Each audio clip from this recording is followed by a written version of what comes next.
Welcome to the Ari Hoffman Show on Talk Radio 570 KVI, your home for the politically homeless, streaming live at KVI.com and the KVI app. If you want to be part of the most dangerous show on the airwaves, call or text the Warrior Injury Law Studio line at 206-421-5757. That's 206-421-5757. Coming up this hour, Marxist Kshama Sawant's husband has been arrested. Plus, Bruce Harrell wants us all to be nice to each other. But before we get to any of that, time for your daily dose of adrenaline. You want me to stick this into my heart? Are you f***ing nuts? Well, my friends, Schumer's shutdown is here. That's right. This is the Democrat shutdown. For those of you that think it's the Republican shutdown, allow me to do some math for you. Let me debunk the Democrats' talking point right off the bat. They say, well, Republicans control the House, Senate, and the White House. So isn't this their fault? Well, no. You need 60 votes to pass something in the Senate. This was passed by the House of Representatives. You need 60 votes in the Senate to pass this thing. So if the Republicans only have 53 senators, then they need 7 Democrats to pass this thing. If they won't pass it, who's responsible? That's the Democrats. And what are the Democrats holding firm on? They want Medicaid, Medicare, benefits, you name it, for illegal aliens. Not for you, not for seniors, not for the disabled. No matter what lies they are spewing, they don't care about that. They want it for illegal immigrants. They want it for illegal aliens. They want it for illegal criminals. Republicans have passed multiple continuing resolutions, clean spending resolutions that say, let's kick the can down the road and try and figure this out in the meantime. The Democrats continue to reject it because they want $1 trillion more in spending. It's that simple. And you want to know something else? Whatever Chuck Schumer is saying, whatever Hakeem Jeffries is saying, they're all completely full of garbage. Would you like to know why? I saw this post from Eric Daughtry. Eric Daughtry is the assistant news director for Florida Voice News. Senators are leaving town until Friday for the Jewish holiday, meaning a shutdown will last until at least then, if not longer. Stop right there. So, why are all the non-Jewish senators leaving town? You want to say the Jewish senators might have to go home for the weekend? I understand that. They may have to go home till Friday. I got to take a day off tomorrow because I got the holiday tomorrow. Why are all the non-Jewish ones going? But here's something else. Is this like that episode of Orange is the New Black where they find out the kosher food is better, so all of a sudden everybody identifies as Jewish? Is that, oh, we all want a day off. Let's go home for Yom Kippur. Okay, guys, it's a day of fasting. You guys want to fast for 25 hours? Be my guest. Come join us in synagogue all day long tomorrow. You like the opera where you don't understand any words? It's all in Hebrew. Come join us. Come on in. Fasting and sitting in wooden pews for 13 hours. Yes, come enjoy the holiday with us. Give me a break. It's because they don't want to solve it. Democrats are thinking to themselves, the longer this goes on for, the more Republicans are going to hear it from their constituents, the more they're going to hear from people who are not getting paid, who live paycheck to paycheck. Let's debunk that for a second also. Now, people who live paycheck to paycheck, I'm not denying you're about to have a problem because you will get paid eventually, but you may not get paid right now. It's not like that money is going to be withheld from you forever. And I understand that's tough, and I don't want to make any light of that. At the same time, it's not like this is going to be denied from you forever. And I know that's real easy for me to say. I'm not telling you it's good. That is bad. And the longer this drags on for, that might actually hurt the Republican cause.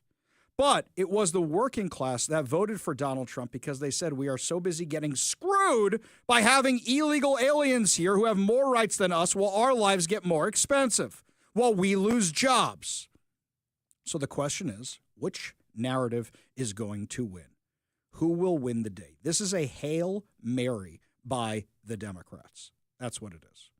Now, mind you, J.D. Vance being the spokesperson on this for the White House, oh, that was a brilliant move.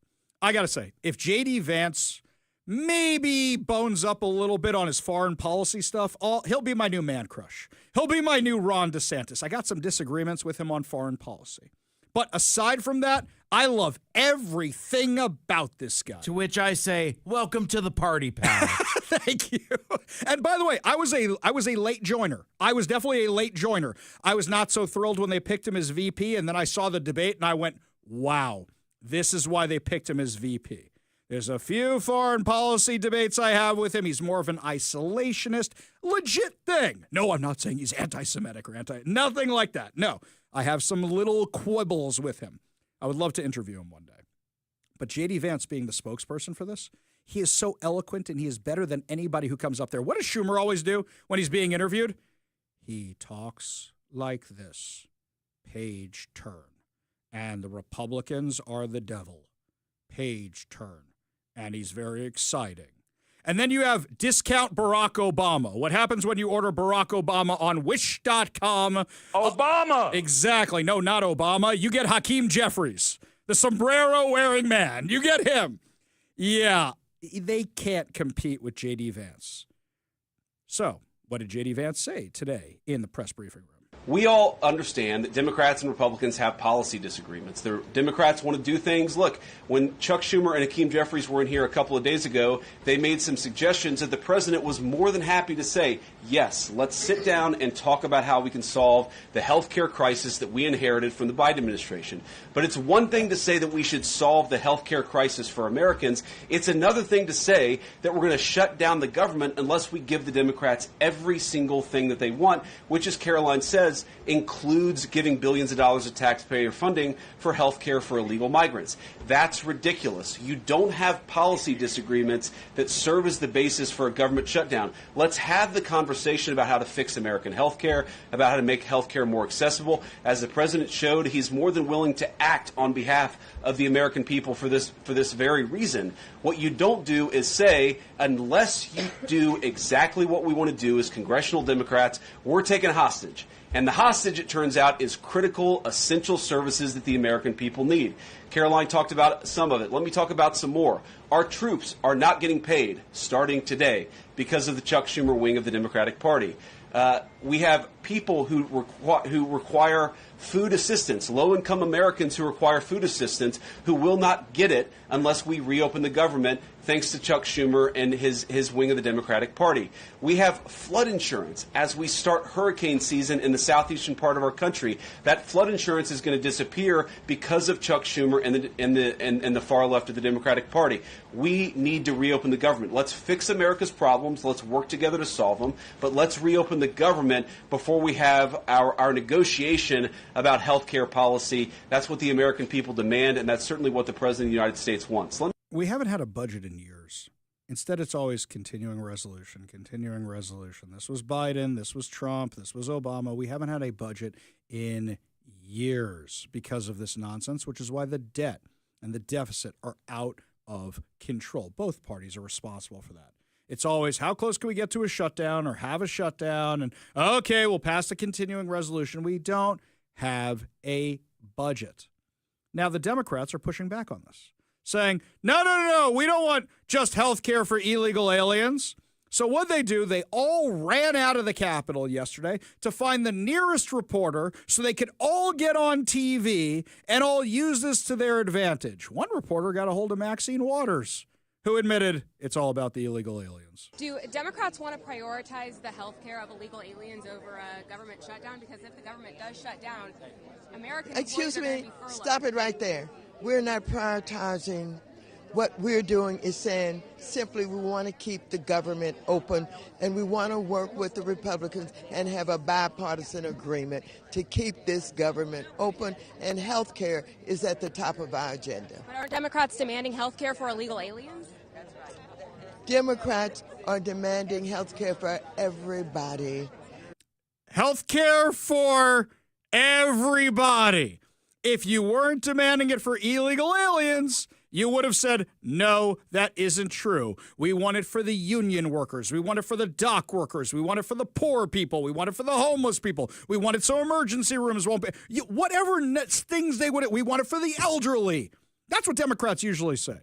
But they want it for everybody. You know, I'm old enough to remember when it was Nancy Pelosi and the Democrats saying that they didn't want illegal aliens to get all these benefits. The undocumented are not allowed to receive benefits from this initiative. It was clear in the first bill. It's even clearer in the second bill. There's a cap on who can receive it, stronger language as to undocumented. No illegal aliens, to use your term, I prefer undocumented, are able to get benefits. Whoa. She's still in the House. If illegal aliens can't get benefits, why are they getting benefits? If he hits so good, how come he don't hit good, right? Joe Biden, back in 2007. Would you allow these cities to ignore the federal law regarding the reporting of illegal immigrants and, in fact, provide sanctuary to these immigrants?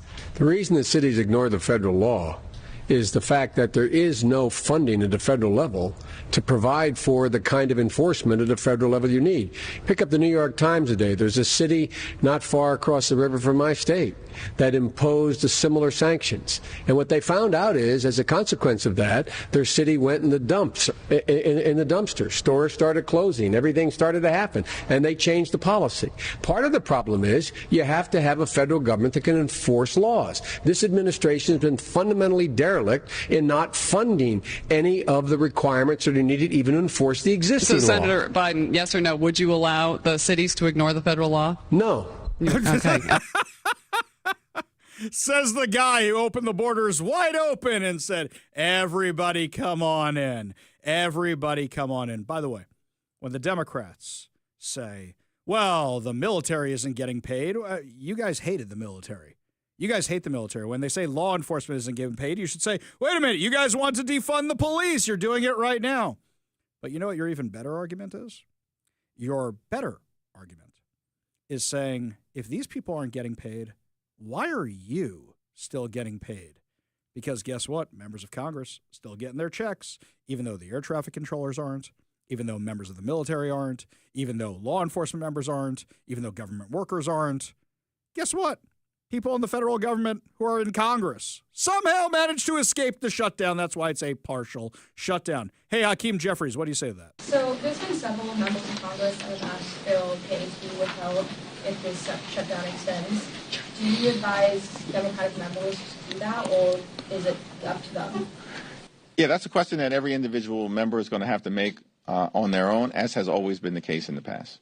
Will you withhold yours? First of all, that question is not even a ripe one because we're anticipating that this shutdown issue will be resolved. That's a no. That's a give me my paycheck as quick as possible. I don't care about anybody else who's not getting their paycheck. That is the best question to ask. Why are you still getting paid if these other people aren't? Now, here's something else the Democrats have done. Donald Trump can actually lay off a whole bunch of federal employees right now, which means he can do it without Congress. So congratulations, guys.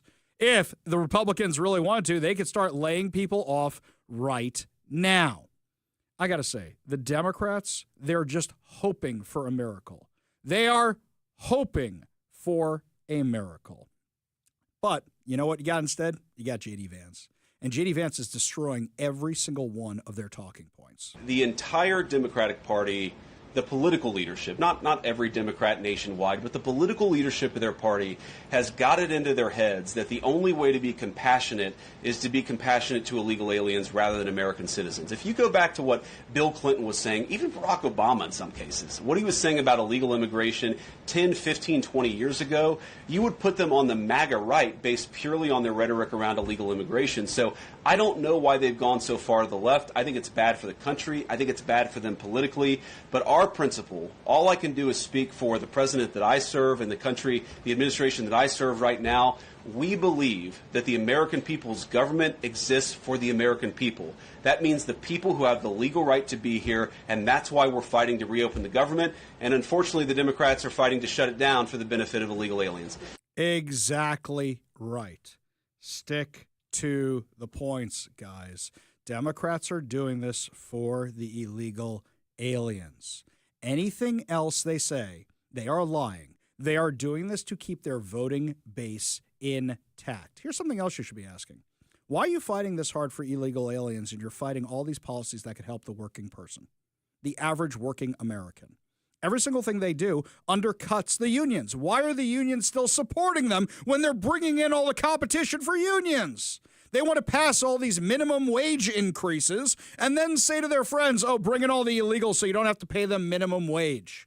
The fact that this continues and nobody's calling them out on this nonsense is unbelievable. A Democrat talking point, they say we're not actually trying to give health care benefits to illegal aliens, and here's why it's not true. There are two Biden-era programs that explicitly gave the taxpayer health care money to illegal aliens that we turned off when President Trump took over in January. Program number one is there's a lot of emergency health care at hospitals that are provided to illegal aliens. That was funded by the federal government. We turned off that funding because, of course, we want American citizens to benefit from those hospital services, not to be taxed and then to have those hospital services go to illegal aliens. The second of which is the Biden administration gave mass parole to millions upon millions of illegal aliens, and then they simultaneously made those parolees eligible for health care benefits funded by taxpayers. In the One Big Beautiful Bill, President Trump and congressional Republicans turned off that money to health care funding for illegal aliens. The Democrats want to turn it back on. And in their initial proposal, the first thing that they put out to reopen the government, they actually turned that money for health care benefits for illegal aliens back on. So it's not something that we made up. It's not a talking point. It is in the text of the bill that they initially gave to us to reopen the government. It's preposterous for them to run away from it now. But look, let's set that all to the side. Let's open up the government. Let's negotiate on all of these health care policy issues. Obviously, we're not going to support health care benefits for illegal aliens, but we will work with them to lower health care costs for American citizens if they're willing to do so. That's the main point there. Are you actually willing to have the conversation? No. Most of them are saying, hey, let's take advantage of the Jewish holiday and take a day off. So they can say whatever talking points they want. But if they were interested in reopening the government, you know what they would do? They would go to Trump's office. They would look at the MAGA hats that are sitting there, and they would make a deal. Or they would sit down with J.D. Vance, and they would make a deal. Or they would sit down with the Speaker of the House, and they would make a deal. You can't defend wanting to spend taxpayer dollars on people who are not taxpayers, especially when they are undercutting American workers. This is a losing argument for the Democrats. I will caution the Republicans, though. You did something very, very clever today. They ran on repeat in the White House press briefing room all the statements by the Democrats of the past, all of them, saying they didn't want to shut down the government. That's great. But you know the only people who saw it? The people in the White House press briefing room and a few people on social media who follow conservative reporters. You need to pay for ads to run that nonstop. The RNC needs to be running those ads right now. Schumer's shutdown, because you have to compete with 24/7 cable news where CNN, MSNBC, Washington Post, New York Times are going to be blaming Republicans, even though it is obviously the Democrats' fault. Lots more to discuss as the show continues, my friends. When we come back, everybody's least favorite Marxist, Kshama Sawant. Her husband, turns out, was the one who got arrested protesting for Hamas against Adam Smith. We have the crazy details for you when we come back. You're listening to the Ari Hoffman Show on Talk Radio 570 KVI.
Everybody's least favorite Marxist in our area, Kshama Sawant, who had some of her activists get arrested in August.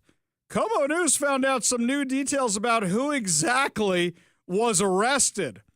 New details have emerged from the chaotic August 4th disruption of Congressman Adam Smith's town hall at Renton Technical College. Now, remember, Adam Smith is a Democrat, but he's a relatively reasonable Democrat. When we ask him to come on the show, he comes on the show. When we have disagreements, we don't hate each other. He's been to the synagogues before, where no other Democrat I can remember made any appearances at the synagogues, including Bruce Harrell, who lives right nearby. He is reasonable. I don't like his social media so much because his social media is the more extreme version of him, so whoever is running it is doing that for whatever reason. But he's reasonable. You can never be left enough for the far left. So, what happened was a whole bunch of Sawant supporters decided to protest at one of his town hall events that was a private town hall event, and some of them were arrested. What were they doing? They were mad about his support for Israel. Now, who led them into the building? Calvin Priest. If you don't know that name, Calvin Priest is the 54-year-old husband of Kshama Sawant. When I used to go and testify at Seattle City Hall, Calvin Priest was always downstairs as a spy for Sawant. He was always looking who was there, trying to get his activists to do whatever it was that they do. He was her little minion. He's not so little, though. He is a ginormous white man. Big, bold, white guy, kind of looks like Kingpin, only nowhere near as cool. Marxist Kingpin. Let's call him that. He's a little intimidating. Not to me, but to a 22-year-old legislative staffer who was there. Let me tell you what happened. Como News broke this story. So I reached out to the Renton Police Department to get the video. Como News had a little smidgen of the video. I wanted the whole thing. Renton Police Department sent us over the video, and here's what it shows. You see a room where people are meeting in a town hall, and it's got these big glass windows behind where the podium and the microphone are. And what happens is you start seeing these protesters come past the windows and come to a door. A staffer is trying to hold the door closed, and these guys are forcefully yanking it open. So now assume little 5'0" 22-year-old female staffer trying to hold the door against giant 6'2", 6'3" Calvin Priest, and apparently the door whacked her in the process. That's assault. Now, the question is what they're actually charging him with. That's something else. But the fact that you're so violent and so aggressive to get into that room. So I said last night, I was joking to my wife. I said, yeah, I bet you he's sleeping on the couch tonight now that everybody knows this. And my wife, who is very, very wise, goes, are you kidding me? She put him up to it. No, probably the complete opposite is happening. This is what Kshama Sawant does. She sends in her little radicals, and she always is escaped from the scene before anything happens, or she doesn't show up herself. I remember during so many protests, she disappeared when she heard police were on the way and let everybody else take the fall for her. Now she's serving up her own husband? So this makes these clips even funnier. Mike and I had a great time with this when this happened in August, because what happens? Kshama Sawant goes out there and has a little protest outside the jail where the protester was being held. We didn't know it was her husband, but the SCORE jail is right in the flight landing pattern of SeaTac Airport, Wayne's World style. So what do you think it sounded like while she's doing her thing, her little press conference outside? 3 of our fellow peaceful activists have been arrested merely for chanting against the war, against the genocide in Gaza, because they are angry that 500,000 Palestinians have been slaughtered.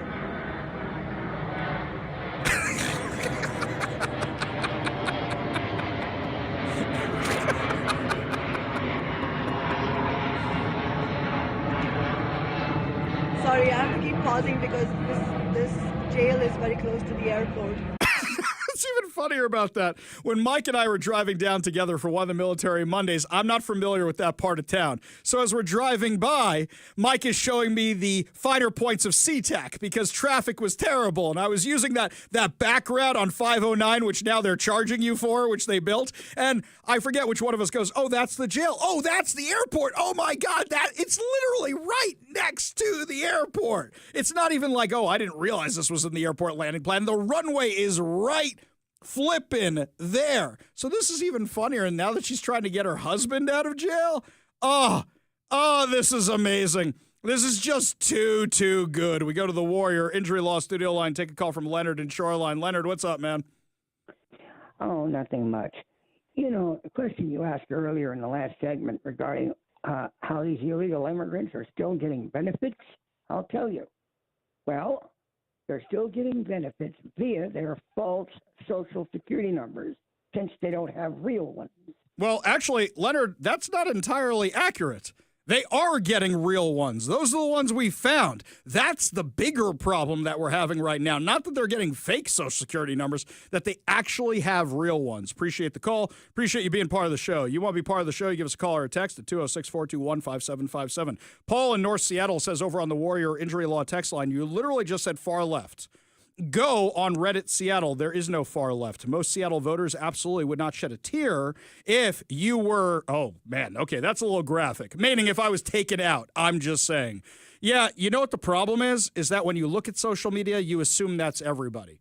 I would like to believe that's not the case, though I do know how many people are looking at Bruce Harrell going, he's a hero. He's standing up against Trump. The same idiots that during COVID were going, thank you, Jay Inslee, for saving our lives.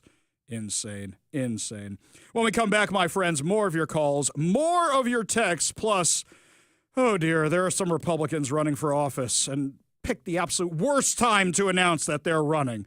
Tell you all about who's coming back and who we really don't want to come back when we come back. You're listening to the Ari Hoffman Show on Talk Radio 570 KVI.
Welcome back to the Ari Hoffman Show. Just a reminder, coming up at 5:45, your chance to win fantabulous prizes, including a $50 Daniel's Broiler gift card, plus so much more. Yet another reason, always keep your radio tuned to 570 KVI. Left on your dial, always right on the issues. You can also stream us at KVI.com, download the KVI app, and, of course, subscribe on whatever your preferred podcast platform is. We go to the Warrior Injury Law studio line, where apparently our frenemy Bennett is driving down to Portland to join the protest down there. Bennett, what's going on? Hey, I'm in a moving car. You can still hear me okay? Yeah, I hear you. Just turn down your radio. Oh, the radio's not on. This is just, I think that's just a truck. Okay, what's going on, man? Well, I mean, I wanted to finish talking about ICE, but maybe use a less inflammatory analogy. So what I'm saying is, imagine that the government or a candidate said they're going to go after violent criminals in the country whose last names start with A. Now, they are definitely going to be able to find some examples of some very bad people whose last names start with A. But I think most people's response to that would be, this is kind of a head scratcher. Why are you? It's actively counterproductive to do that, because for two reasons. One, now you're fomenting hatred against the subgroup that you're only looking for violent criminals within that subgroup for some reason. And two, you're saying that you're going after the admittedly bad people in that subgroup. You're prioritizing them above the even worse people who are not in that subgroup. I don't accept your premise. So, for example, are people are they boycotting Mexican food the way they were boycotting Russian products when Russia invaded Ukraine? No. There are more taco times opening up. This isn't being directed at the Mexican or Spanish population. As I say all the time, to assume that that is what is happening is to buy into a false Democrat talking point that just ain't true. ICE is going after illegal aliens because that's all they are empowered to do. If we had governments that actually want to enforce the law, they would be going after all criminals, not just the illegal ones. Unfortunately, we don't have that here. Bennett, let me ask you a question. When you go down to Portland, what's your sign going to say? You always carry those big signs. What's your sign going to say so we can look for you in the video? Oh, it's one that I started bringing the summer ones that said abolish ICE is an American value. And I actually had the bad luck to buy an American flag right before all the rumors got started that Soros was telling everybody to buy American flags so that Democrats can look more like mainstream American supporters. No, I just independently went out. Now, it was the first American flag I purchased in my life, but I did go out and buy one before the rumors of the Soros. Why'd you buy one only now? Why didn't you buy one before? Because I know you fight for what you think should be American values. Why didn't you have one before now? I mean, I thought of it. There were just other messages that I was focusing on. But I'm thinking about, there was a march for undocumented immigrants in Seattle once, and there was a truck parked across the street with an American flag on it. I was like, wait a minute, what? Are the Proud Boys here? And they said, no, these are like other undocumented people who came to support the march because they love America, and that's why they risk their lives to come here. That's not the Proud Boys. Well, so that's a problem. The problem is a lot of people on the left assume that just because they see an American flag, it's a sign of somebody they don't agree with. In a perfect world, we would have the attitude they took, for example, in Israel. In Israel, when they were protesting the judicial reform, people weren't fighting with each other. They weren't scuffling with each other. They disagreed, but they were high-fiving each other like, yay, we're all Israelis. Here, it's, we hate you because of what you represent. And I'm worried about that being the direction the country's going in. Bennett, stay safe down there. Don't get tear-gassed. Appreciate the call. Appreciate you being part of the show. You want to be part of the show, you give us a call or a text at 206-421-5757.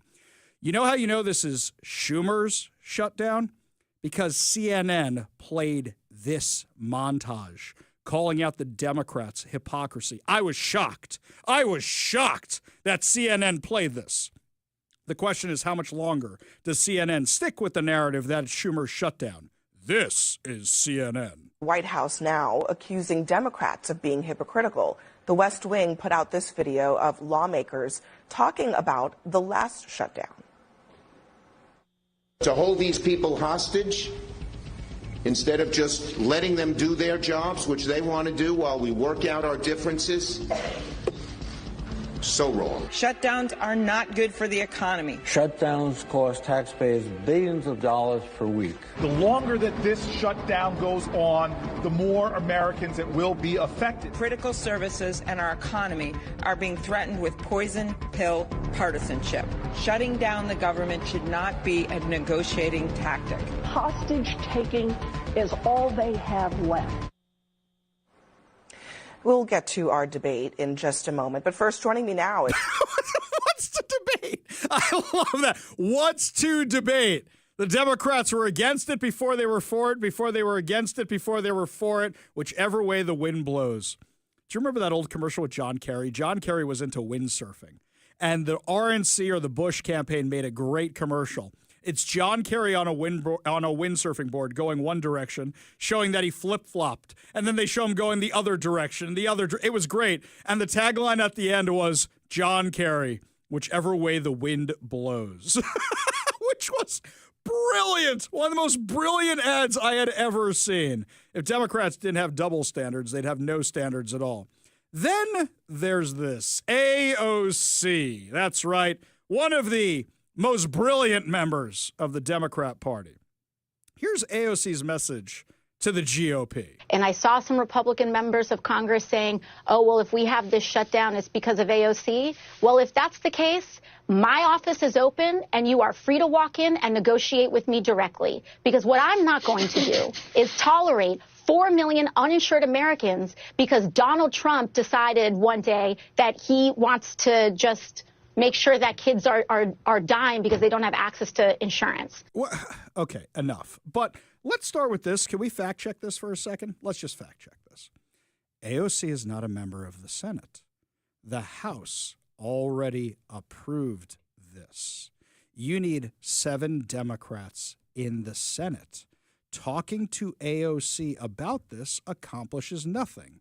Talking to AOC about anything accomplishes nothing because she is a hardcore ideologue and she's never going to move. The fact that MSNBC gave her airtime to say something like this shows how desperate they are to claim that it's the Republicans when they pick somebody who it doesn't matter. If AOC changed her vote right now, it would not matter because the House has already approved this thing. They didn't need you, AOC. Your vote no was irrelevant on this. So forget all your bogus claims about kids dying, blah, blah. You didn't seem to care about kids dying when they were flooding across the Rio Grande and being thrown into the waters by the human traffickers. You didn't care about that. Now, kids are dying. Spare me. Now, mind you, today of all days, Madison Cawthorn, the former congressman from Florida, who, let's just say, had scandal after scandal after scandal. There's video of some of the scandals and really accomplished nothing during his time in Congress except for ticking everybody off right, left, and center, has now announced he is running for Congress. Why? Quote, after Charlie Kirk's assassination, I knew that there was really no option. I've decided to run for Congress again. What? Talk about some kind of stolen valor here. I mean, what does Charlie Kirk have anything to do with you running? What does you running for Congress have anything to do with Charlie Kirk? This is absolute nonsense. You know what you're going to see more and more of? People trying to piggyback off of Charlie Kirk's name to raise their own profile. You're going to see more and more and more of this nonsense from the right. I should have done an entire When the Right Gets It Wrong segment on this, which maybe we will, by the people trying to profit off Charlie Kirk's death on our side, because it's reprehensible, it's despicable, as is Madison Cawthorn. When we come back, my friends, lots more to discuss. Oh, the ladies of The View ain't happy with Pete Hegseth, but then again, it's a day that ends in Y. We'll tell you what's going on when we come back. You're listening to The Ari Hoffman Show on Talk Radio 570 KVI.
Something I love about Pete Hegseth is it's aspirational to be in as good shape as he is and have as good a head of hair. Him and Mike have similar hair availability, shall I say, which I'm a little envious of these days, as you can see over on the video live stream. But something I really like is anytime he goes to a military base, he's doing physical training with the guys on the base. So he says he wants the generals to be the same thing. You should never, when you're in a position of leadership, you should never ask somebody to do something you yourself are not willing to do. That's Leadership 101. Yes, they actually teach that in management classes in business school. That is Management Class 101. So yesterday, the left got oh so mad when he said, hey, the generals shouldn't be out of shape and they should be in the same physical shape as the people they are ordering to go to the battlefield. And say no more of this woke garbage. Well, the ladies of The View didn't like that at all. Not at all. I'm actually really befuddled by why he did that. The optics were terrible, meaning all of our top military brass are all in one place, and we spent $6 million to get them there. Okay, now all of a sudden you guys are worried about money? That's funny. But number two, no, the optics weren't terrible. You know why? When the camera was panning over to the generals, you go, these guys are out of shape. They haven't been in shape for years. When I was a lifeguard, I had to pass a physical requirement for all the years I was a lifeguard.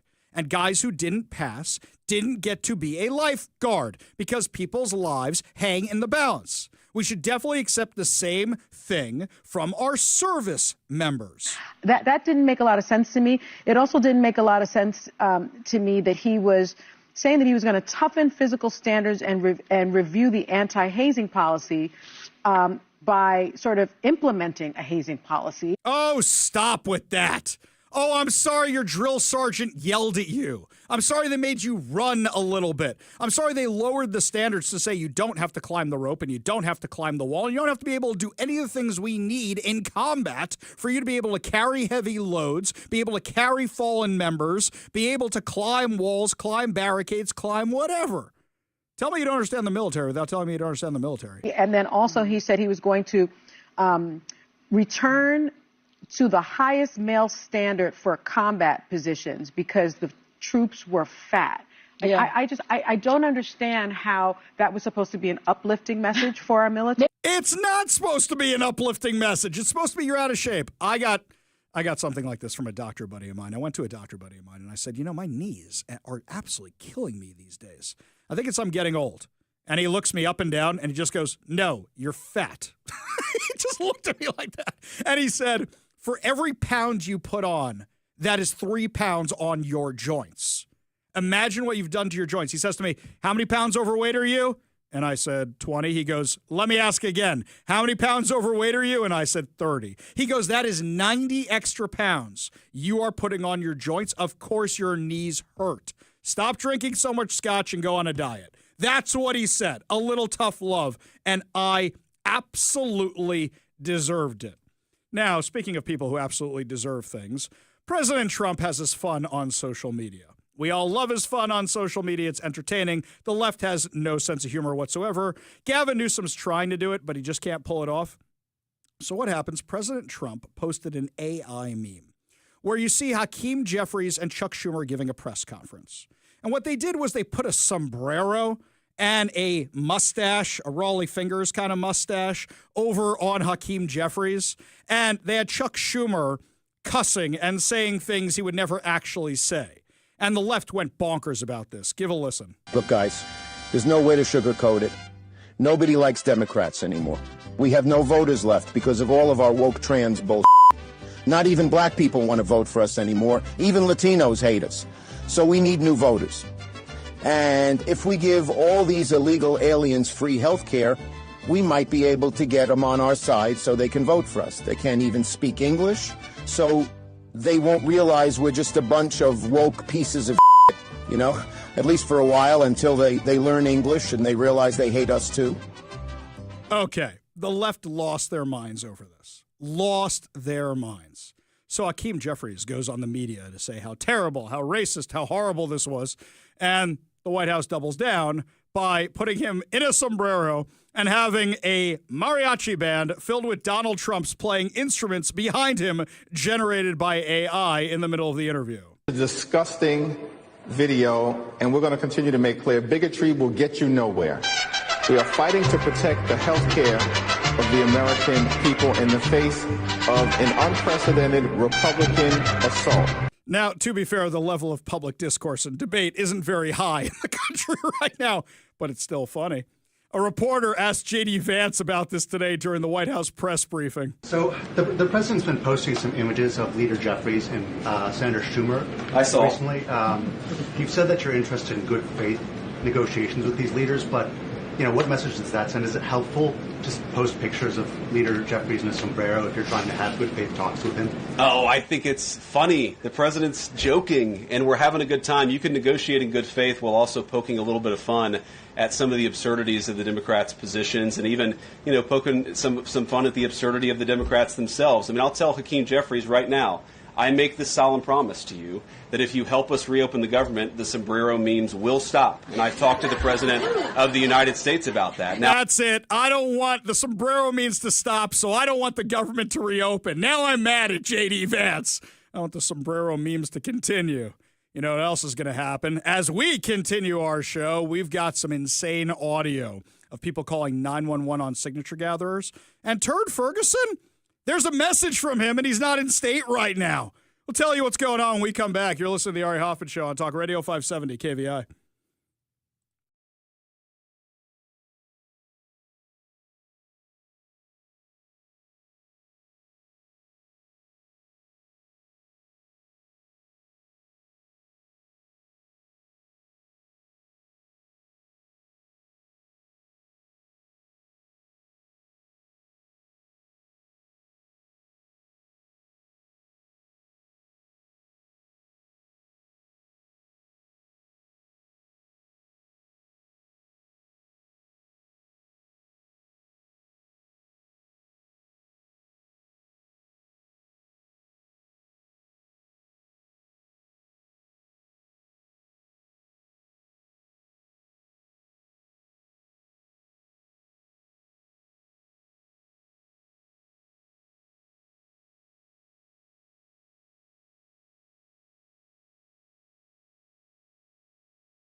Welcome to the Ari Hoffman Show on Talk Radio 570 KVI, your home for the politically homeless, streaming live at KVI.com and the KVI app. If you want to be part of the most dangerous show on the airwaves, call or text the Warrior Injury Law Studio line at 206-421-5757. That's 206-421-5757. Coming up this hour, a journalist is assaulted in front of the ICE facility down in Portland as the chaos continues, while Democrats claim nothing to see here. Nothing to see here. But before we get to any of that, let's keep it local for a minute.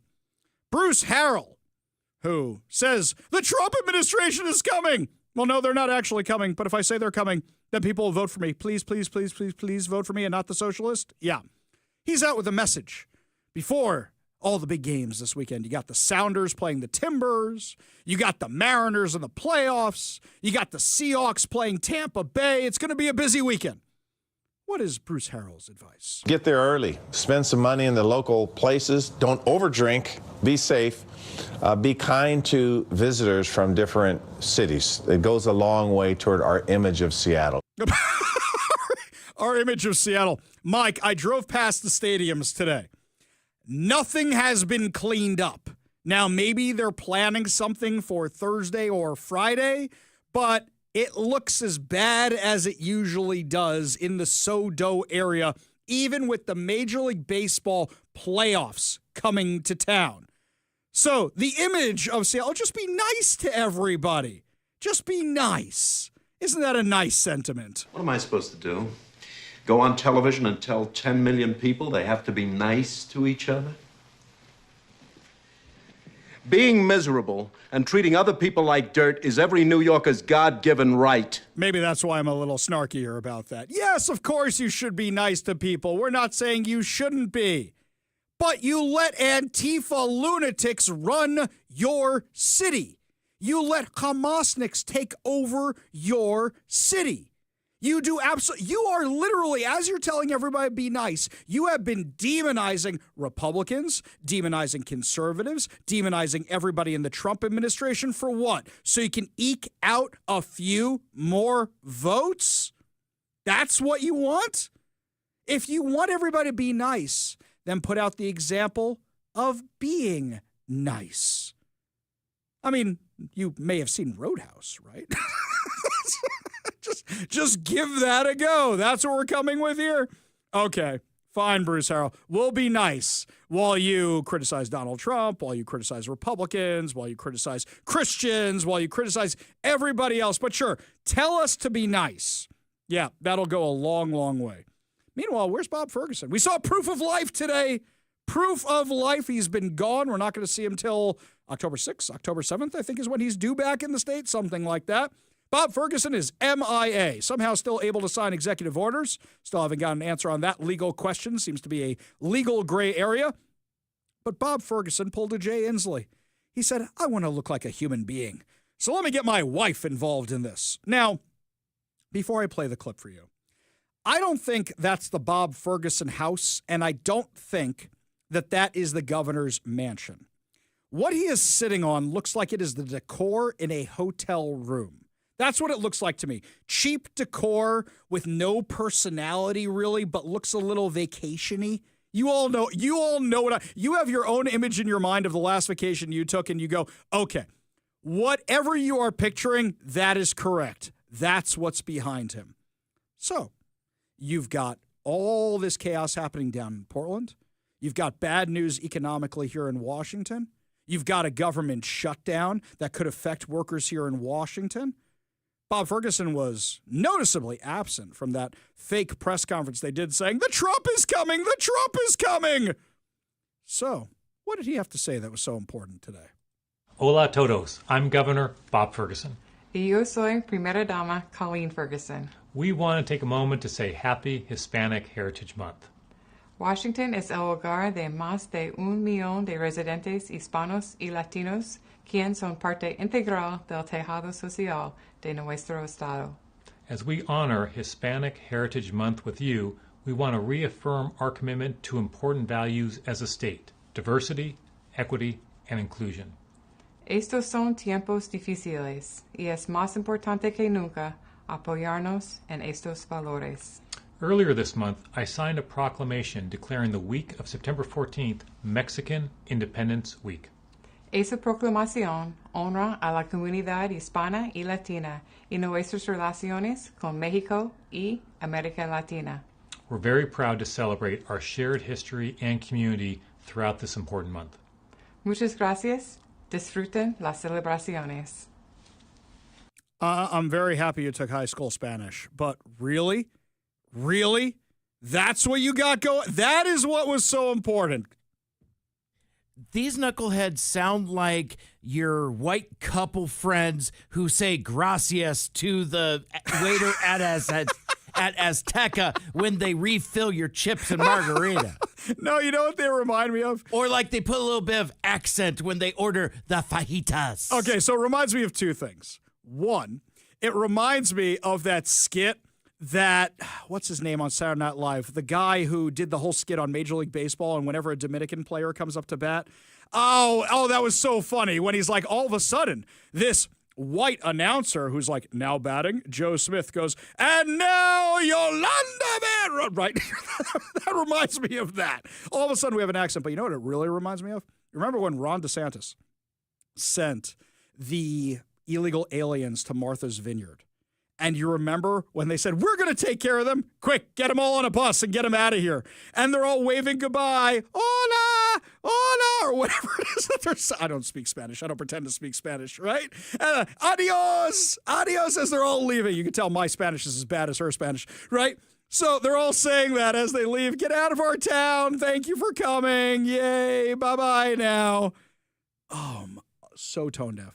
So absolutely tone deaf. Are you doing that to try and virtue signal? Is that what you're doing? You know, if it was Democrats who were trying to get a ballot initiative and they were being attacked right now in front of Fred Meyers and other stores, you know what you'd be hearing from Bob Ferguson? Oh, we need a democracy. He would come back from that vacation. He would hold a press conference in front of the Fred Meyer and say, this is all Donald Trump's fault, an assault on democracy, blah, blah, blah, blah, blah. But you know what? Instead, right now, you literally have the signature gatherers for Let's Go Washington getting assaulted. And what's happening? People are calling 911. But it's not people calling 911 that, oh my God, the signature gatherers are being attacked. It's people calling 911 to try and stop the signature gatherers because they're triggered by it. It's just, Brandy Cruz got a hold of this video. She got a hold of the 911 calls, put together this montage. It's insane. 911, what is the address of your emergency? 2801 Bickford Avenue. Okay, is that Fred Meyer? Yep. Okay, tell me exactly what happened.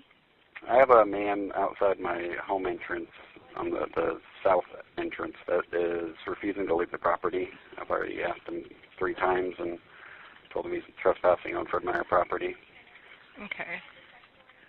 Is he like panhandling or what's he doing out there? He's harassing my customers, trying to get them to sign petitions. Looks like a white male with a goatee and mustache. He's got a black God Bless America hat on, dark blue polo shirt. I came in to go shopping, and there is a table set up outside with signs to sign up for supporting different initiatives and that sort of thing, and one of them is specifically to keep trans girls out of sports, and Fred Meyer has asked them to leave, and they've apparently tried calling the police and has been told that they will not make them leave.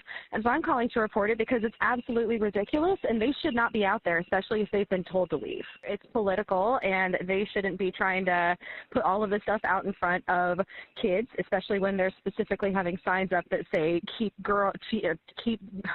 basically keep girls in girls' sports and keep trans people out. And I'm sorry, but that's wrong. It's messed up. And if they've been asked to leave, they need to go. They are pushing hate speech and rhetoric. And they've been asked to leave. They haven't left by the management of Fred Meyer. Apparently, they told me also the police were called, but nobody showed up yet. And they're on their property. I mean, don't have patience for people like that spout hate. And there have been fights. There's honking and yelling. It's against trans athletes. Has anyone been physically fighting? there haven't been any punches thrown, but it has been on that level for, I've been here more than 30 minutes, and I've gotten Are you a customer or are you an employer? multiple people. I'm a customer, and how many I'm feeling very threatened. Okay, so what is happening exactly right now that's making you feel threatened? What are they doing? At the moment, nobody's doing anything except for signing a petition. But the problem is they are here without permission, and they are being, what's the word I'm looking for?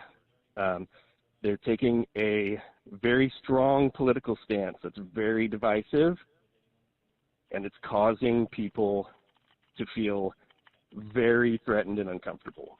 Like a person trying to get signatures on some initiative outside Fred Meyer, but it's anti-trans movement kind of thing, and I just know there are employees there that are trans, and it feels very like an unsafe workspace for them, and it sounds like Fred Meyer has asked them to leave. I asked the manager, and they won't leave. There's 2 people here with ballot initiatives, but the store has asked them to leave, and they're not leaving. I think I just have a big problem with people up front petitioning and causing a disturbance for something that's so crappy, basically. So I didn't know if this is something I need to contact the news about or if you guys are actually going to come out and take care of it.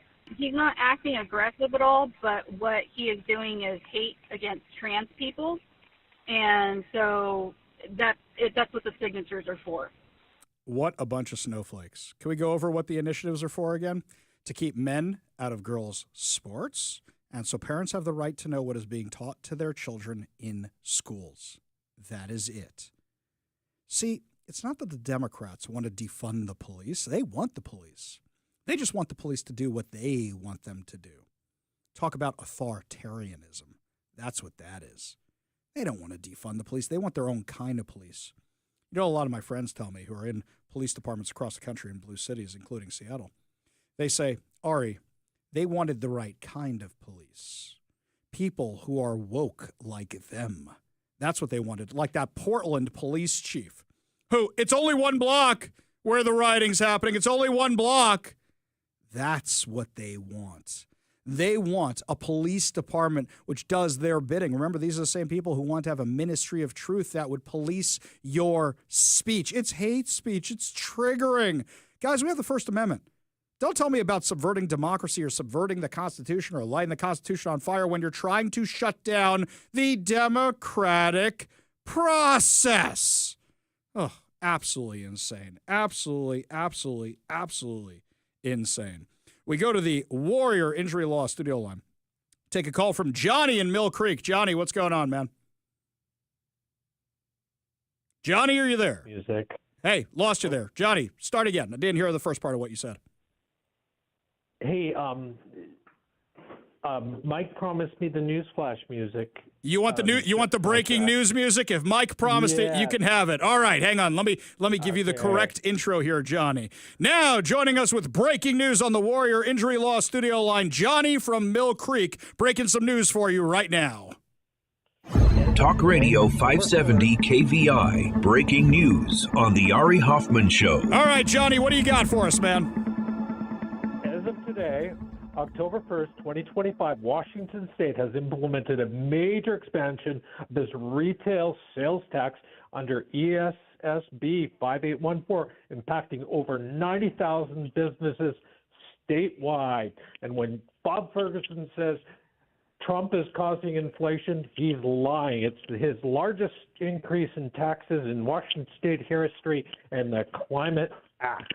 Exactly right. Don't forget, sales tax went up, and don't forget, Seattle's also pushing for a minimum. Actually, Seattle's not pushing for it. They have a minimum wage increase going into effect. Oh, and something else. It may seem like a small thing, but they doubled the price of Discovery passes today also. In fact, the majority of all the stuff Bob Ferguson and Democrats pushed for this legislative session that's going to make your lives more expensive, whether it's taxes on Zyn products or anything else for that matter, it all goes into into effect today. Taxes on 90,000 businesses goes into effect today. So the next time Bob Ferguson says, oh, it's about the inflation, it's about Donald Trump's economic policies, it's about the tariffs, you can tell him he is completely full of it. Johnny, great call, man. Absolutely great call. Appreciate you being part of the show. You want to be part of the show, give us a call or a text at 206-421-5757. That's 206-421-5757. I remember who Mrs. Ferguson reminds me of now, Mike. Marcelo Hernandez on SNL. That's who it was. This clip right here. Home run, Colin. He throws the bat to a different dimension. And once he gets to home plate, he thanks everyone he's ever encountered. He's like, thank you to my mother and my sister and my father and that one guy from the bodega that gave me the papitas that one time. Everything changes when they bring out the Dominican guy. The American announcer who's been speaking English the whole game gets an accent all of a sudden. Now this guy named Jeff is like, and now, coming to the plate, from Santo Domingo, Starling Marte. That's what she reminds me of. That's what it was. I knew it was running around in my head. That's exactly what it was. We go to the Warrior Injury Law Studio line. Take a call from our friend Transit Joe. Transit Joe, I'm going to do a big push for mass transit later in the show. You should be very, very happy about that. I really appreciate your sudden fandom of public transportation. It's very I wouldn't much call it appreciated. that. I'd call it a necessary evil. Yes, Joe, what's going on? Do you get the Jewish Insider? The Jewish Insider. I do get the Jewish Insider, but it's behind a paywall, so I usually see the headline and not the article. I got past the paywall. Katie Wilson has made statements saying, as mayor of Seattle, if elected mayor instead of Bruce Harrell, will work to agitate for anti-Semitism and will call to divest Seattle from Israeli funds and accuses Israel of a genocide in Gaza. Okay, that's horrible, and I'm not debating that. In fact, yesterday we did a whole segment on the show about how Katie Wilson is endorsed by CARE, the Council on American Islamic Relations. But let me ask you this. What's worse than that? So she could say that all she wants, but there's nothing Seattle can actually do. Bruce Harrell turned our streets over to Hamasniks for 2 years, and when there was an anti-Semitic rally and concert raising money for terrorist organizations, he pulled the police off of where they should be, and he still had them on his own house. So can we be real about this? Neither one of them is a good option. I would rather have Bruce Harrell any day because at least we know who we're dealing with, and we're not going to have someone with a direct... How do we know who we're dealing with? He says he's good for the Jewish community, but allowed all that. This is a guy who says, whoever he's standing in front of, I'm good for your community. He says, I'm good for the black community, I'm good for the Asian community, and he completely destroyed Chinatown. You proved my point. How? I'd rather have him than someone with a hot with people who will literally have speed dial on their Seattle City government phones to Gaza. Yeah, okay? Here's the There is thing. bad and then there's evil. Here's the thing. I don't see a difference. And I know a lot of people in the audience disagree with me, and you're welcome to call me to disagree with me on this because I know a lot of you do. I don't see a difference between Bruce Harrell and Katie Wilson. I don't. And if people want to set me straight on that, you can give me a call at 206-421-5757. That's 206-421-5757. Joe, appreciate the call. Appreciate you being part of the show. Yeah, I don't see a difference. I really don't. You want to text us and tell me what difference you say? One's a little bit better, one's a pile of garbage, and the other one's a pile of you-know-what? Oh, there's a huge difference between the two. I don't see it. I really, really just don't. And unfortunately, that's the problem when we have a GOP that's not involved in Seattle politics at all. When we come back, my friends, lots more insanity to cover. Our friend Katie Wilson from the Katie Wilson, not Katie Wilson. Our friend Katie Daviscourt from the Post-Millennial was assaulted by Antifa in front of the Portland Ice facility last night. We'll tell you all about it when we come back. You're listening to the Ari Hoffman Show on Talk Radio 570 KVI.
So last night around 10 p.m., Katie Daviscourt from the Post Millennial, she's been covering what's been going on outside the Portland ICE facility for months now, literally since June.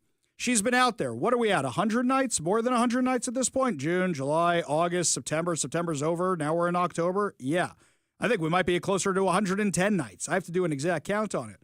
But this rioting has been going on for months, literally for months, even as Portland officials say everything's fine. Did you happen to notice the video that Tina Kotek did? We played it the other day on the show. If you look at the video of Tina Kotek, there's something you notice. She's walking through downtown Portland. Look behind her. Everything's boarded up. If Portland's so thriving, why is everything boarded up? And then I told you yesterday about my conversation with Jonathan Cho. Jonathan Cho was down there, and he says how bad it is on every single street corner. There's needles, there's tents, there's everything else. And what happens is this is a byproduct.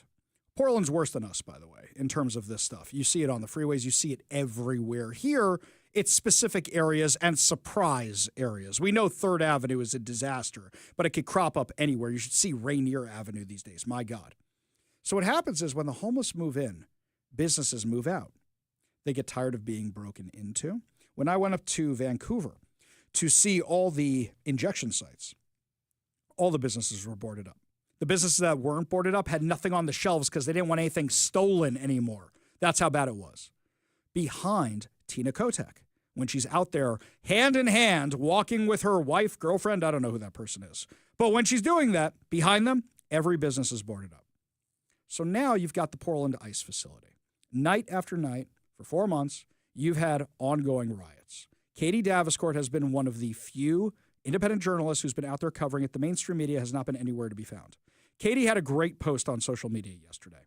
She was contacted by the Oregonian to get her version of what's going on. Katie refused the interview. The Oregonian's like their version of the Seattle Times, and said, "Why aren't you here? If you had been here for 3 months, you would have seen everything I have seen. Why are you calling me to find out what's going on in your city? It's insane." I believe that the reason President Trump is now interested in Portland is because of Katie Daviscourt's reporting. So last night, Katie's out there, and the psychos are out in force, but they don't even know what they're protesting anymore. They're protesting the current thing. So there's some Antifa lady who is waving a Palestinian flag. Okay, sure, whatever. She starts waving it around Katie Daviscourt. And then it looks like from the video that Katie took, whacked her in the face with it so hard that it left a shiner. This was actual assault, not some of the other things. I think the problem is the word assault. We have, technically, if you get water thrown on you or something like that, that is assault. But when we think assault, we think pow, boom, baff, just like in the Batman movies. That's what happened to Katie. Katie went down, her phone went down. And what happens is she starts chasing after this person on video. Now, what happened to Katie, and you should really check out her videos over on X. What happens is this woman runs away and immediately is surrounded by Antifa goons with the umbrellas to shield her identity. For those of you who are action movie fans, historical action movie fans like I am, it looks like at the beginning of Gladiator when they're fighting in Germania, or whatever they call it, Germany, and they build that tortoise shell with the shields and they're marching forward with those, or in the arena when they build the tortoise shell against the chariots. That's what it looks like, but with the umbrellas. They're covering her, and then they take her into an apartment, which has been their staging area for months. Somebody is letting them use an apartment there as a staging area for Antifa. Katie runs to find a police officer, brings them over, and the police say, "We're not dealing with it." How can you say you have the situation under control when a journalist is assaulted in your city and you refuse to do anything about it? And shame on the rest of the media. Where's KTU? Where's the Oregonian? Where's any of the outlets? Where's Coin? Where's Kong? Where's all those things that are supposed to be down there? Nobody's down there right now. We got Bennett, the protester, driving down there. That's who's down there right now. And yet, they say, what's going on? We want your side of it. Go down there and see what's happening for yourself. That's like the Seattle Times during the autonomous zone. Oh, it's a block party. It's a street fair. There's no violence out here. Ari Hoffman's not telling the truth. Ari Hoffman's making things up. Yeah, all the lawsuits prove otherwise. All the settlements to all those lawsuits prove otherwise. So, all this violence is coming from these wackadoodles down in Portland, and people are getting hurt.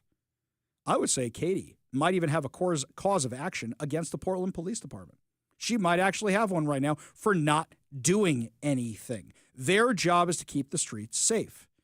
If they were given a stand-down order, she might actually have a case against the people who swore to uphold the Constitution of Portland or whatever else it was. She might actually have a case because this is neglect. They intentionally did this, and this is insane. This is beyond insane. You want to tell me again how Antifa is just an idea, not a terror organization? They are a domestic terror organization. I got some audio last night. They have a live stream going like they did during the autonomous zone of the ICE facility. One of the lunatic activists has it going as a live stream so you can see what it looks like outside all day long. They are blasting music. It was 10:30 at night when I checked in on that live stream. 10:30 at night. They are blasting music at full volume. If you live around there, you can't sleep at night. I thought they cared about low-income residents. That's what's right next door. They're not doing it. Oh, it's only one block. It's only one block. So you say, well, you know, the rest of the city's okay. The rest of your city's not okay. The rest of your city is boarded up. The rest of your city is covered in needles and tents and garbage and Antifa and activists and vandalism. You name it. This is what's going on in Portland. Now, you want to tell me why you wouldn't want help? Don't you think that a normal person who's not in it for the politics would say, you know what, we have a defunded police department. Tina Kotek had the perfect opportunity.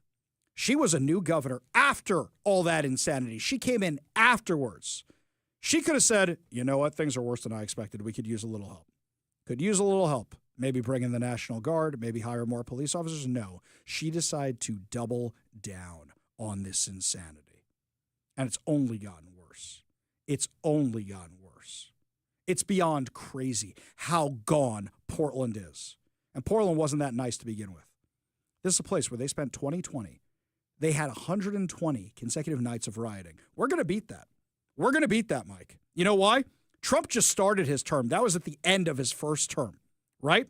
We're going to beat that number because they're going to keep going until the feds actually get mobilized and get down there. Now, we saw federal action last night. After the assault on Katie, after a few other incidents, the feds came out and started arresting people. But that only emboldens these lunatics because they think nothing's going to happen to them and they think they got a good chance of getting away. Okay, they only got one tonight. Okay, they only got two tonight. They only got three tonight. They won't get me. They're going to keep doing this. And the question should really be, how do we hold somebody like Tina Kotek responsible or the mayor of Portland or any other officials? Plus, they're gaslighting all of us by telling us it's perfectly fine down there, and I'm tired of it. I can only imagine what the people like me down in Portland are saying because I remember being gaslit this bad during the autonomous zone when I was seeing it with my own two eyes. When we come back, my friends, lots more to discuss. Greta Thunberg, her little flotilla, is about to make landfall in Gaza and apparently is being intercepted as we speak. We'll tell you all about this fun when we come back. You're listening to the Ari Hoffman Show on Talk Radio 570 KVI.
Welcome back to the Ari Hoffman Show. Just want to remind everybody, check out the newly redesigned KVI.com. You can see articles from me before we even get a chance to talk about them on air when we post them at night and such. You also get to find out about all KVI events. Make sure you're a KVI insider and subscribe to our newsletter at KVI.com. Also, don't forget to subscribe to our podcast on whatever your preferred podcast platform is and download the KVI app so you can take us with you anywhere. Listen anytime. Big news coming out of the White House that affects us here in Western Washington. U.S. Immigration Judge Charles Neal Floyd has been has been appointed to be the new U.S. Attorney in Western Washington. This is pending confirmation, though. He expects to be sworn in as acting U.S. Attorney on Monday. You want to know how you know this guy is good for business? Here's a Seattle Times headline. Ready for this one? Tough Tacoma immigration judge named new U.S. Attorney in Western Washington. Why isn't it just Tacoma immigration judge named U.S. Attorney? Oh, you mean because he's actually strict on immigration? Oh, no. Well, actually, I guess now that you mention it, that's news here in Washington, that you actually have somebody like that. If the Seattle Times hates this guy, we like this guy. This is great news. We're going to reach out and try and get this guy on the show. I think it'll be a lot of fun, by the way. Speaking of the Justice Department and the U.S. Attorney, Kash Patel made a big announcement today. He says that the FBI is cutting ties that James Comey's FBI made with the ADL. Now, I agree with this decision 100%. The Anti-Defamation League has been a train wreck for years. I would actually argue it created more anti-Semitism than it ever stopped because people hate the ADL so much. They have always been partisan hacks. They were started for all the right reasons. They were started to try and fight back against anti-Semitism, and instead, what did they do? They said, how can we make the Democrats happy? How can we make the Democrats happy? What's the most recent thing they did? We discussed this yesterday. They listed Turning Point USA in their extremism glossary. Yeah, a whole bunch of college kids talking about conservative values, traditional values, Judeo-Christian values, who have kits and lesson plans and curriculums on Israel. They're a bunch of extremists. Yeah, so much for the ADL. The ADL has actually supported laws in our area that have been used to target conservatives and protect Antifa and Hamasniks. The ADL in our area was MIA when I got death threats on me. In fact, any of the times I've gotten death threats on me, the ADL, nope, not interested, doesn't even return the emails half the time. That's the ADL. They are of no use. Their data is of no use. In fact, somebody's actually slipped me some of their data. I saw the email. Haven't had a chance to respond yet, but I see the data sitting there. I will dig into it. The way people report hate crimes to the ADL, they don't go through the police database. They don't go through the FBI database. You know what they pull? From their own donors, from their own followers. So what do you think the people who donate to the ADL or follow the ADL are reporting? I saw a white supremacist in a MAGA hat. Right? That's what they're probably reporting to the ADL. What a bunch of garbage. Meanwhile, ADL out here, haven't seen them for the last 2 years since October 7th. Where have you guys been? What have you guys done? Not here, not present. And there is somebody from the Northwest who lives here in Seattle. And I haven't seen them do anything. Not a damn thing. Instead, it's just what the Democrats want us to do. Let's go do that. Let's go be spokespeople for that. Needless to say, I'm not going to be invited to speak at the ADL anytime soon.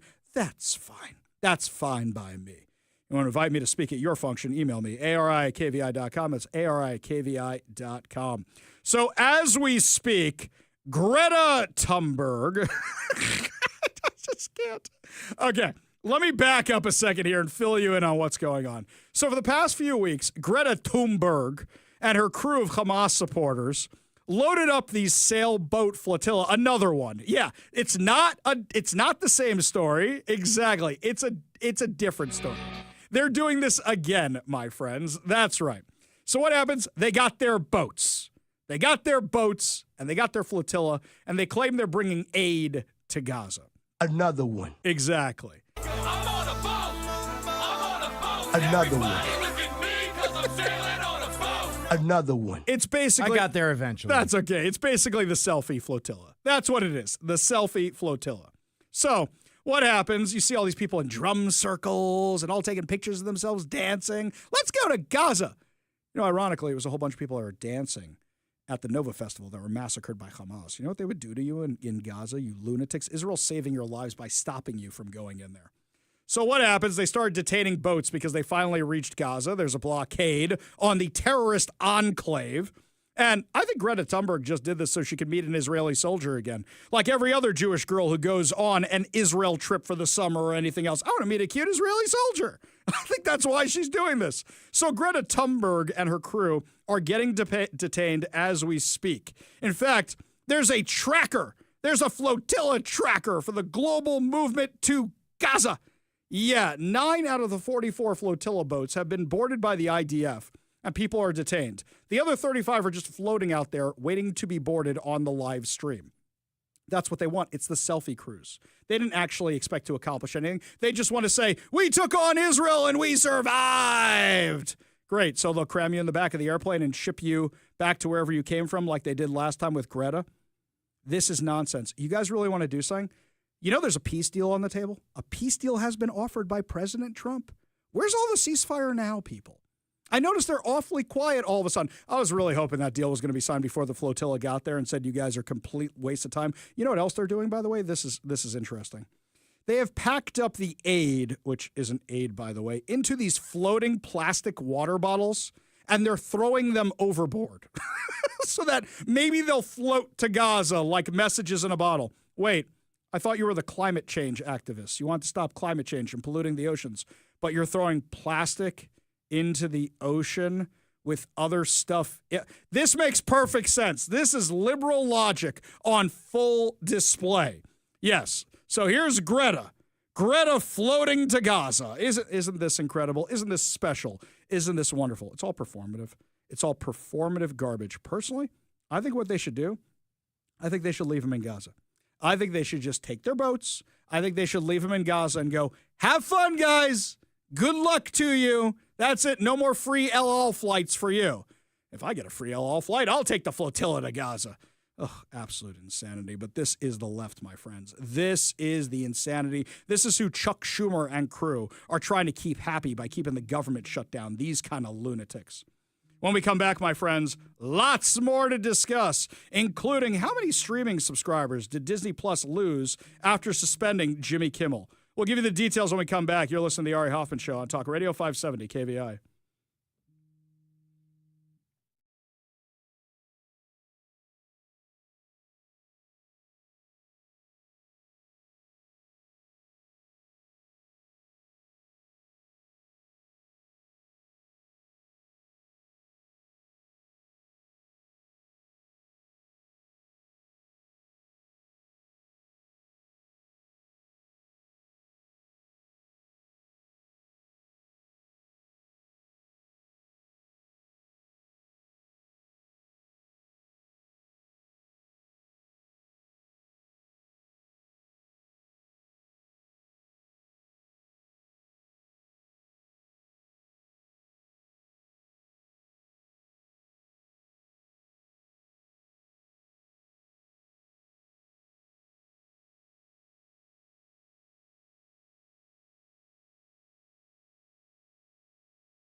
Welcome back to the Ari Hoffman Show. Just a reminder, coming up at 5:45, your chance to win fantabulous prizes, including a $50 Daniel's Broiler gift card, plus so much more. Yet another reason, always keep your radio tuned to 570 KVI. Left on your dial, always right on the issues. You can also stream us at KVI.com. Download the KVI app, and of course, subscribe on whatever your preferred podcast platform is. Gizmodo, not an outlet that we normally get information from, but they said, how many streaming subscribers did Disney lose after suspending Jimmy Kimmel? So according to them, Disney lost 1.7 million paid streaming subscribers who canceled service in the immediate aftermath of ABC pulling Jimmy Kimmel from the airwaves, according to their reports. His show, Jimmy Kimmel Live, was suspended for a week after you had him make those comments about Charlie Kirk's assassination. Now, 1.7 million paid streaming subscribers. Here's your issue and why these numbers are slightly questionable / more political. So let's go through it for a second. We don't know why 1.7 million people quit the streaming platform. Was it because of a boycott? I'm sure that had something to do with it. But if it's because of a boycott, maybe Disney has learned their lesson. Stop getting involved in politics. How many Republicans did Disney lose when they started putting that woke garbage into their platform? They lost millions of them. Their stock took a hit. It was so bad. So you lost a bunch of streamers, but here's something else. And I know this happens with me. Sometimes when a company gets mentioned, you go, oh, right. I've been meaning to cancel the subscription to that company. And I've thought about canceling my Disney Plus, not for political reasons, but just because I own all the Star Wars movies. I own all the Disney movies. What are they producing anything new I haven't seen yet? Not really. That's one of the services I use the least. Hulu, I can get most of the stuff there on any other platform. ESPN, yeah, definitely not watching that at all anymore. And it's one of the most expensive subscriptions I have for streaming. So is this really something I want to keep? Now, a lot has been made about the fact that Sinclair Media has put Jimmy Kimmel back on air. I had my own theories on why, but somebody sent me something, and I thought this was fascinating. There's a guy named Dan Satterfield, former meteorologist, journalist type, who's well-respected in the industry. He posted this. Okay, I keep getting asked about how to complain about Kimmel. The best way to complain that will have the biggest impact? See if you have a Sinclair or Nexstar station in your area. Watch the local newscast tonight or sometime this week. Note the companies that bought the TV advertisements. Call them and let them know you will boycott them until they quit supporting that media company. Trust me, I've worked in TV for 45 years. Nothing you do will have a greater impact. Nothing. This is a much more effective tool than canceling Disney. We did cancel Disney, but calling random business who is buying ads on the local Nexstar station will have a big impact. He will find another station to buy advertisements on. What he's literally doing is encouraging people to boycott these TV stations. Now, as a guy who is in the biz, so you don't respect people's freedom of speech, freedom of choice to put on whatever they want on the airwaves. Instead, you went this route with it. When we talk about the media being complicit, there's a deep state in the media too. They're not the deep state. They're the deep broadcasters. They're the ones who want to keep pushing this leftist insanity. Why did we lose Vietnam? We lost Vietnam for a lot of reasons, but a lot of people put the turning point to Walter Cronkite, saying there's no way we can win this war after the Tet Offensive.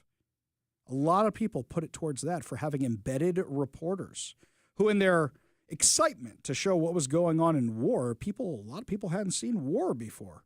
And they said, this is horrible, this is terrible. War is awful. War is terrible. But because that started turning public opinion. And when it started turning public opinion, that's when you said, hey, wait, no, this has to, no, we can't do this anymore because people didn't understand what they were seeing. And there's no context, and there's just one narrative, and there's just 3 stations. What'd you have back then? ABC, NBC, CBS, that was it? Now look at all the different options you have. So this is the media. Rather than saying people have a right to consume whatever they want or a media company has a right to do whatever they want, taking somebody off air, you're sticking up for Jimmy Kimmel. Is his content that good? Has anybody laughed at Jimmy Kimmel in years? Literally in years? No, of course not. It's absolute garbage. I haven't enjoyed him since he was on The Man Show. I enjoyed him a little bit in 2015 because of the Mets were in the World Series and some Back to the Future anniversary stuff. It was great. But aside from that, I haven't enjoyed Jimmy Kimmel's humor in a long, long time. Is this what everybody wants to go to fight for? This is what you want to do? And they're literally telling people to go after the advertisers. Rumor has it, this is exactly why Nexstar and Sinclair put him back on air, because people were targeting their advertisers. In fact, their ratings went up when he was off air. The local affiliates' ratings went up because people said, we respect these outlets because they're not airing this garbage, and they got more people tuning in. Jimmy Kimmel, what, he get a bump for one night and then he was down 64% the next 2 nights? We don't even know how far down he is now, but it's going to be a constant slide back to what, the 2.3 million people? Of all these people who say they support Jimmy Kimmel actually supported Jimmy Kimmel, they never would have taken him off air in the first place. None of them actually watch the show. When we come back, my friends, lots more to discuss, including a Christian group that is now suing the city of Seattle. What are they so mad about, and why I hope they win? When we come back, you're listening to the Ari Hoffman Show on Talk Radio 570 KVI.